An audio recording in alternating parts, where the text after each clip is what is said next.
Hi friends, నమస్తే అండి. చూడండి, ఈరోజు వెయిట్ లాస్లో ఉన్న వాళ్ళకి ప్రోటీన్ పౌడర్ అయితే ఇంట్లో ఈజీగా చేసుకోవచ్చు. చియా సీడ్స్ ఒక కప్పు, ఫ్లేక్ సీడ్స్ ఒక కప్పు, గుమ్మడి గింజలు ఒక కప్పు, పల్లీలు ఒక కప్పు, అలాగే సన్ఫ్లవర్ సీడ్స్ అయితే నా దగ్గర లేవు, అవి ఒక కప్పు తీసుకోండి. తీసేసుకొని పంప్కిన్ సీడ్స్, పల్లీలు, ఫ్లేక్ సీడ్స్, తర్వాత వచ్చేసి సన్ఫ్లవర్ సీడ్స్ కొంచెం లైట్గా వేయించుకొని పక్కన పెట్టేసుకోవాలి, చల్లార్చుకోవాలి.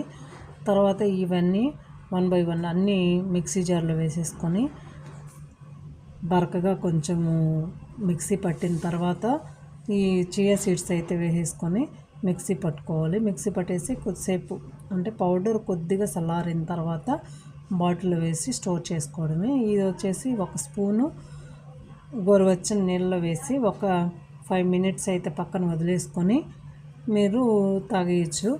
ఓకేనా ఫ్రెండ్స్, ఇవి వచ్చేసి మార్నింగ్ తాగితే బాగుంటుంది, ఎనర్జీగా ఉంటుంది. ఓకేనా, మీకు నా వీడియో నచ్చినట్లయితే ప్లీజ్ లైక్ చేయండి, షేర్ చేయండి, సబ్స్క్రైబ్ చేయండి. Thank you for watching. మరో వీడియోతో మళ్ళీ కలుద్దాం. Bye friends.